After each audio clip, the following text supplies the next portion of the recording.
Cambridge Ielts 8 by University of Cambridge ESOL Examinations, published by Cambridge University Press. This recording is copyright. CD 1. Test 1. You will hear a number of different recordings, and you will have to answer questions on what you hear. There will be time for you to read the instructions and questions, and you will have a chance to check your work. All the recordings will be played once only. The test is in 4 sections. At the end of the test, you will be given 10 minutes to transfer your answers to an answer sheet. Now turn to Section 1. Section 1. You will hear a conversation between 2 friends called George and Nina about a summer music festival. First, you have some time to look at questions 1 and 2.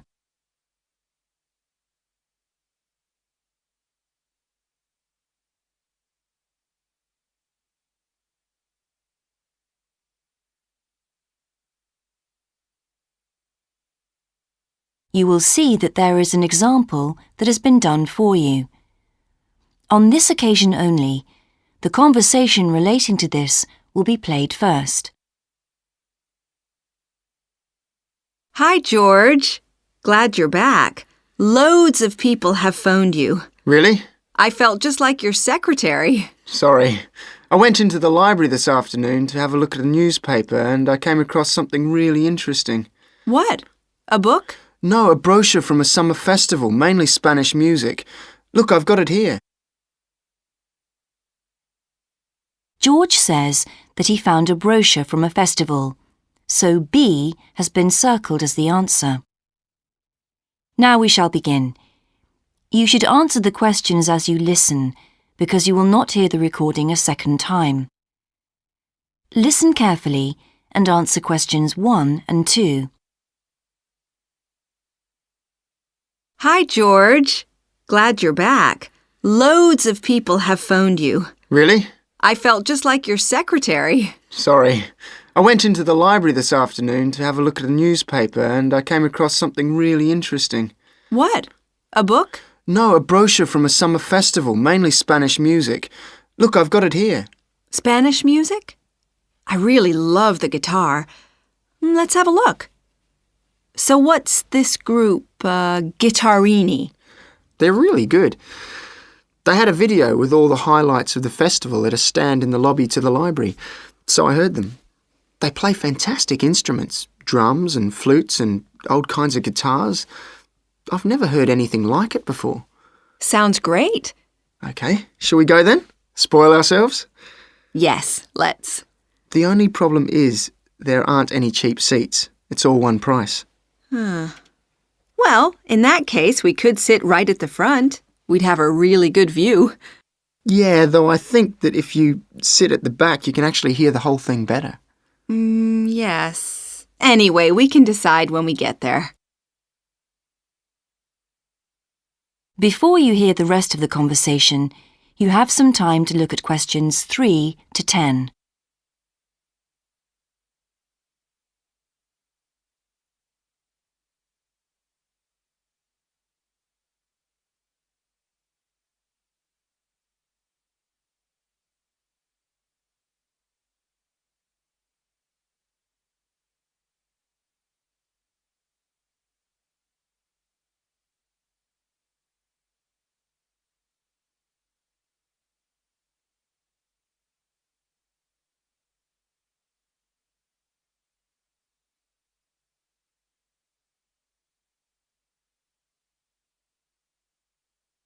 Now listen and answer questions 3 to 10.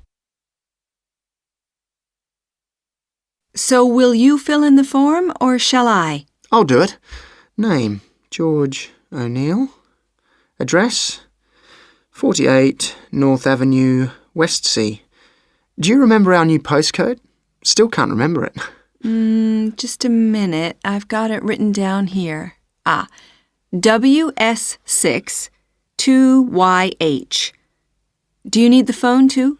Please, I'm really bad at numbers. 01674 553 242. So let's book 2 tickets for Guittarini. Okay. If you're sure $7.50 each is all right, how do you feel about the singer? I haven't quite decided, but I've noticed something on the booking form that might just persuade me. What's that then? Free refreshments. Really? Yes, look here. Sunday, 17th of June. Singer. Ticket, £6, includes drinks in the garden. Sounds like a bargain to me. Yes. Let's book 2 tickets for that. So, what else? I'm feeling quite keen now. How about the pianist on the 22nd of June? Anna Ventura? I've just remembered that's my evening class night. That's okay. I'll just have to go on my own. But we can go to the Spanish dance and guitar concert together, can't we? Yes, I'm sure Tom and Kieran would enjoy that too. Good heavens, £10.50 a ticket. I can see we're going to have to go without food for the rest of the week. We'll need to book 4. Wish we were students. Look, children, students, and senior citizens get a 50% discount on everything. If only. That is the end of section 1. You now have half a minute to check your answers.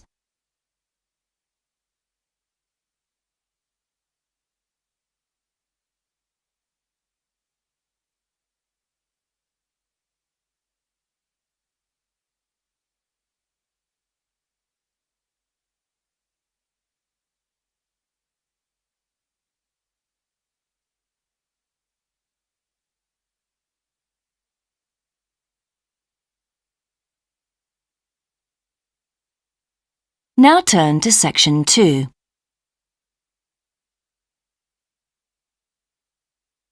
Section 2. You will hear the education officer of a dinosaur museum giving information to some teachers who are planning a school visit. First, you have some time to look at questions 11 to 15.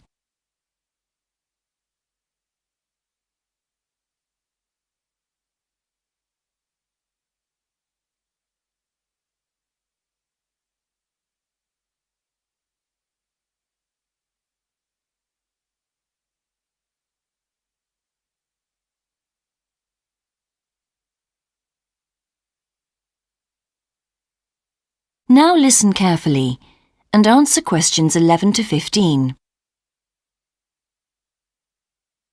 Hello, and thank you for asking me to your teachers' meeting to talk about the Dinosaur Museum and to tell you a bit about what you can do with your students there. Well, let me give you some of the basic information first. In regard to opening hours, we're open every day of the week from 9 a.m. to 8 p.m. except on Mondays, when we close at 1:30 p.m. And in fact, the only day in the year when we're closed is on the 25th of December. You can book a guided tour for your school group any time that we're open. If you bring a school group to the museum, when you arrive, we ask you to remain with your group in the car park. One or more of the tour guides will welcome you there and brief you about what the tour will be about. We do this there because our entrance is quite small and we really haven't got much room for briefing groups in the exhibition area. As far as the amount of time you'll need goes, if you bring a school group, you should plan on allowing a minimum of 90 minutes for the visit. This allows 15 minutes to get on and off the coach, 45 minutes for the guided tour, and 30 minutes for after-tour activities. If you're going to have lunch at the museum, you will of course have to allow more time. There are 2 cafes in the museum with seating for 80 people. If you want to eat there, you'll need to reserve some seating, as they can get quite crowded at lunchtime. Then, outside the museum at the back, there are tables, and students can bring their own lunch and eat it there in the open air. Before you hear the rest of the talk, you have some time to look at questions 16 to 20.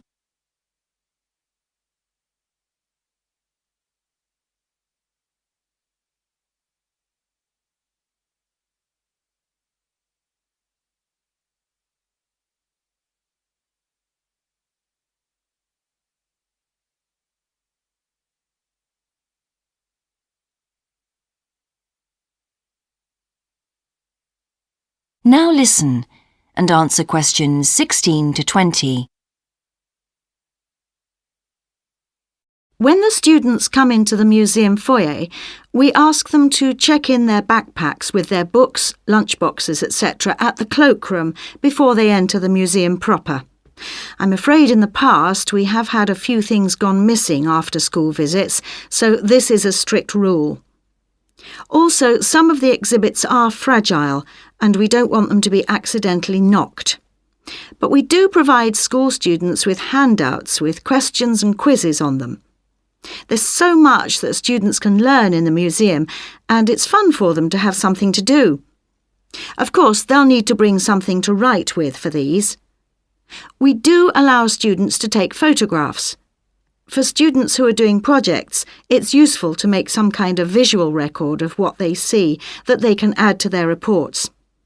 And finally, they should not bring anything to eat into the museum or drinks of any kind. There are also a few things that students can do after the tour.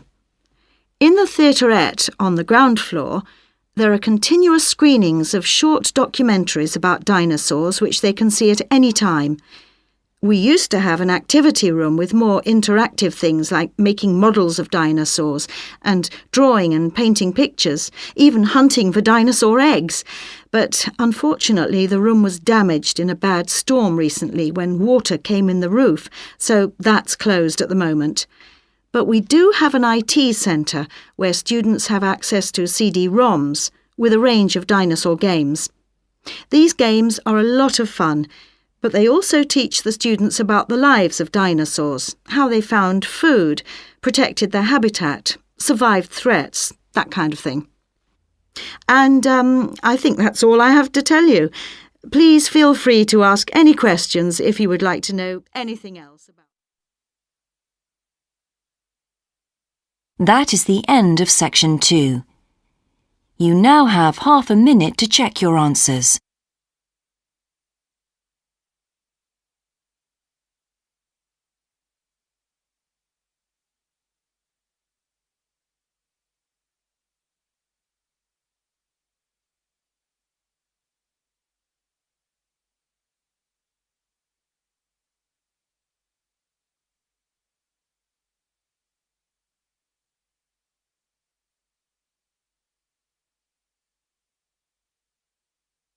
Now turn to section 3.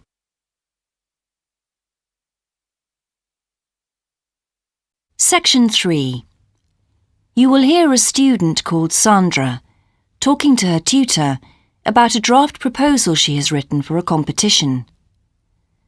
First, you have some time to look at questions 21 to 24.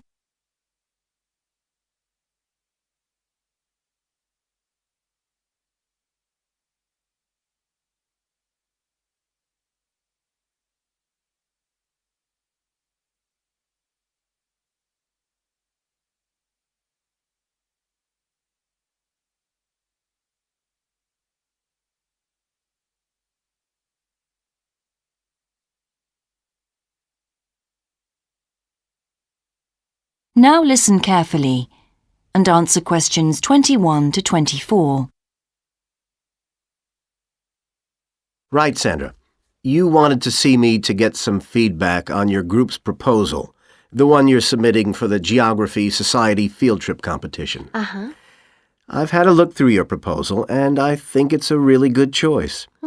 In fact, I only have a few things to say about it, but even in an outline document like this, you really have to be careful to avoid typos and problems with layout in the proposal, and even in the contents page. So read it through carefully before submitting it, okay? Will do. And I've made a few notes on the proposal about things which could have been better sequenced. Okay. As for the writing itself, I've annotated the proposal as and where I thought it could be improved. Generally speaking, I feel you've often used complex structures and long sentences for the sake of it, and as a consequence, although your paragraphing and inclusion of subheadings help, it's quite hard to follow your train of thought at times. Oh, So cut them down a bit, can you? really? Yes, and don't forget simple formatting like numbering. Didn't I use page numbers? I didn't mean that. Look, you've remembered to include headers and footers, which is good, but listing ideas clearly is important. Number them or use bullet points, which is even clearer. Then you'll focus the reader on your main points. I thought your suggestion to go to the Navajo Tribal Park was a very good idea. No, I've always wanted to go there. My father was a great fan of cowboy films and the Wild West, so I was subjected to seeing all the epics, many of which were shot there.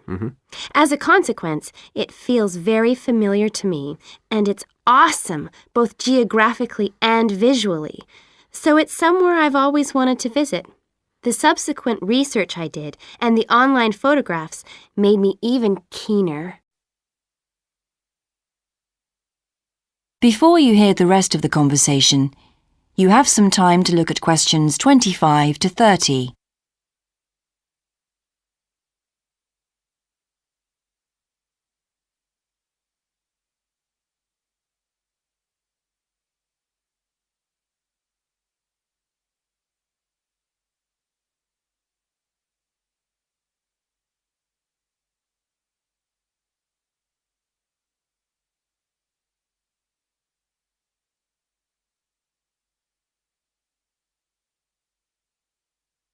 Now listen and answer questions 25 to 30.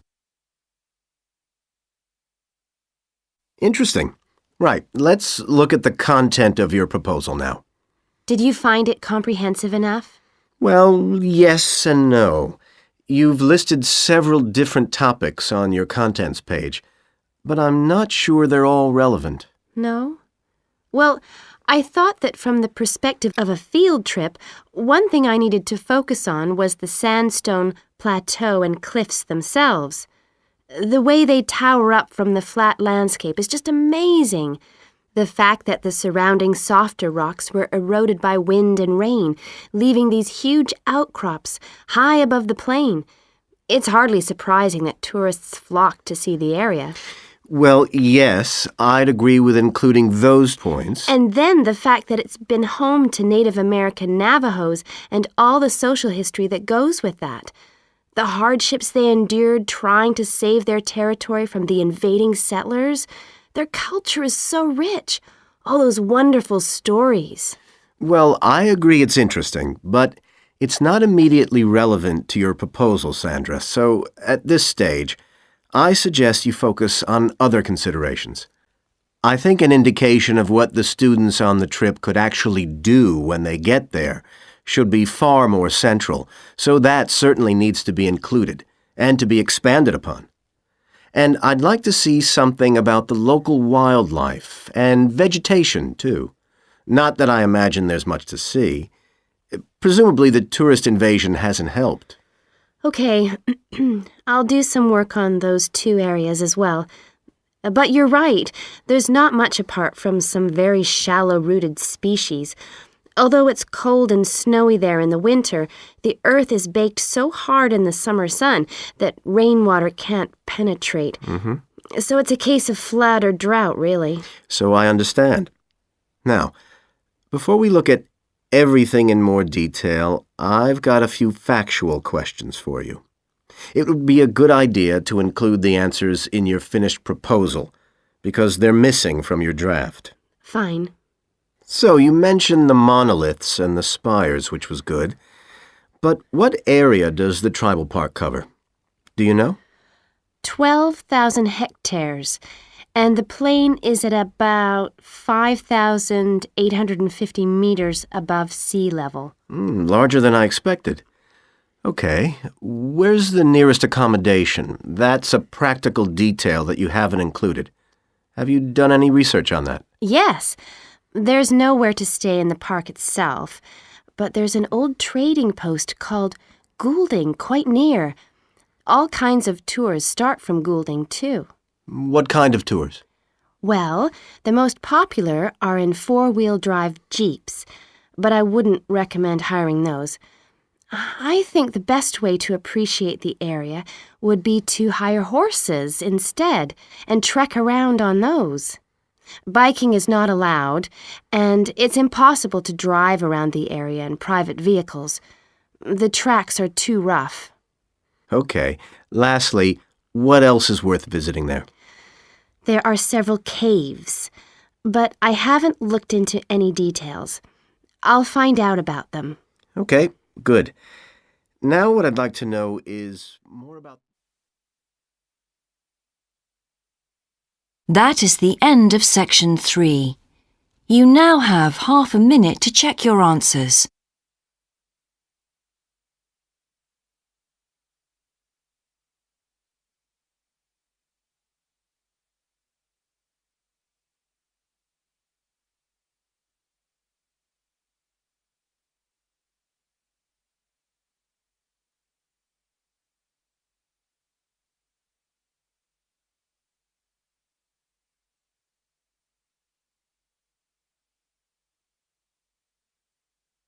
Now turn to section 4.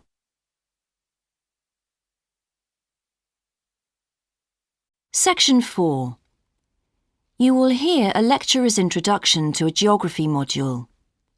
First, you have some time to look at questions 31 to 40.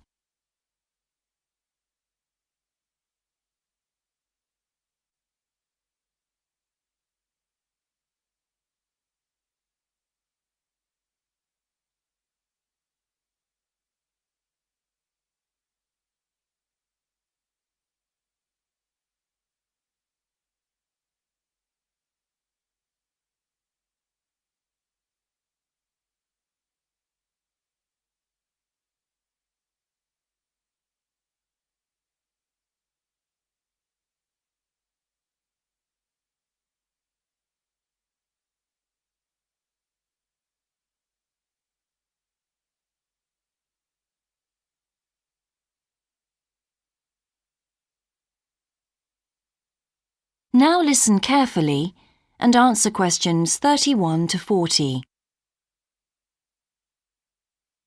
So, welcome to your introductory geography lecture. We'll begin with some basics. Firstly, what do we learn by studying geography? Well, we learn a great deal about all the processes that have affected and that continue to affect the Earth's surface. But we learn far more than that, because studying geography also informs us about the different kinds of relationships that develop between a particular environment and the people that live there. Okay, we like to think of geography as having two main branches. There's the study of the nature of our planet, its physical features, what it actually looks like, and then there's the study of the ways in which we choose to live and of the impact of those on our planet. Our current use of carbon fuels is a good example of that. But there are more specific study areas to consider too, and we'll be looking at each of these in turn throughout the semester.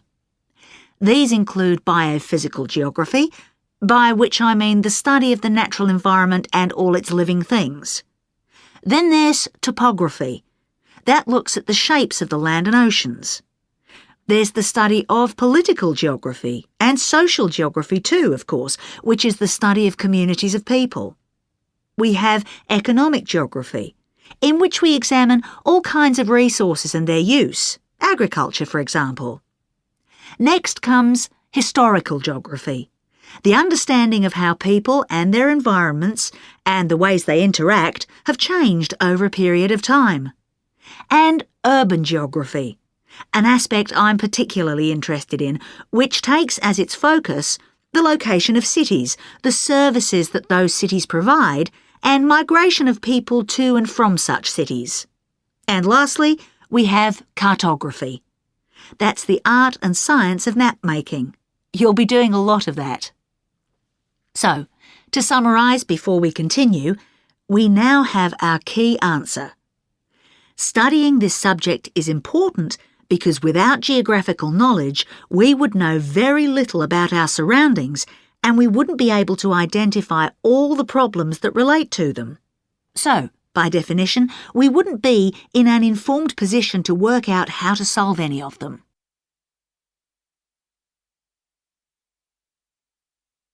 OK, now for some practicalities. What do geographers actually do?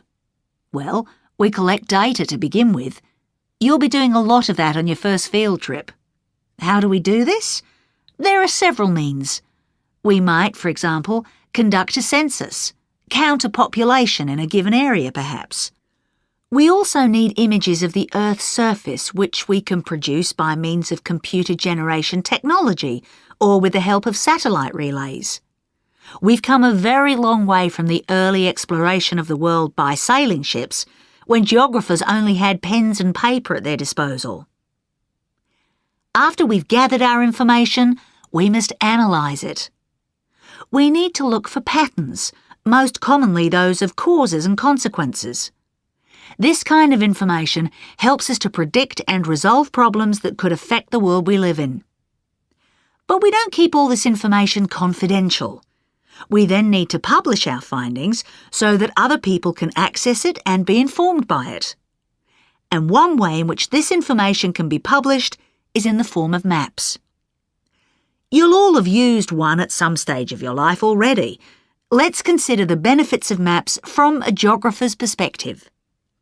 Maps can be folded and put in a pocket and can provide a great store of reference when they're collected into an atlas.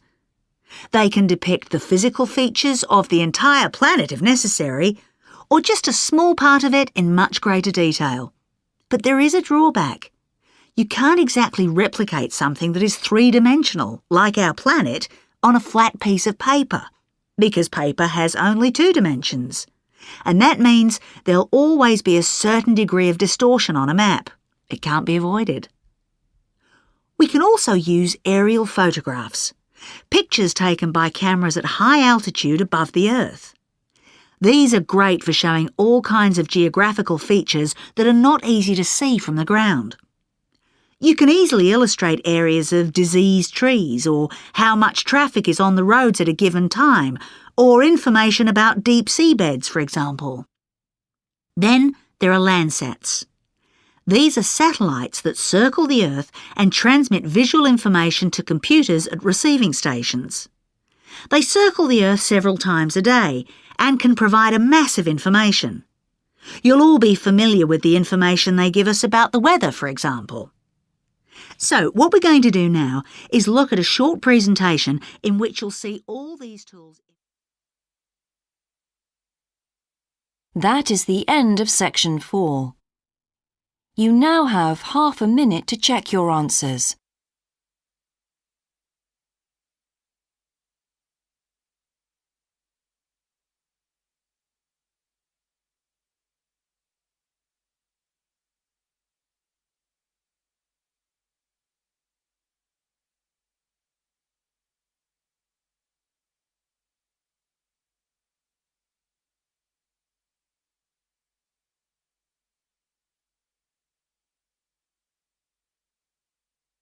That is the end of the listening test. In the Ielts test, you would now have 10 minutes to transfer your answers to the answer sheet.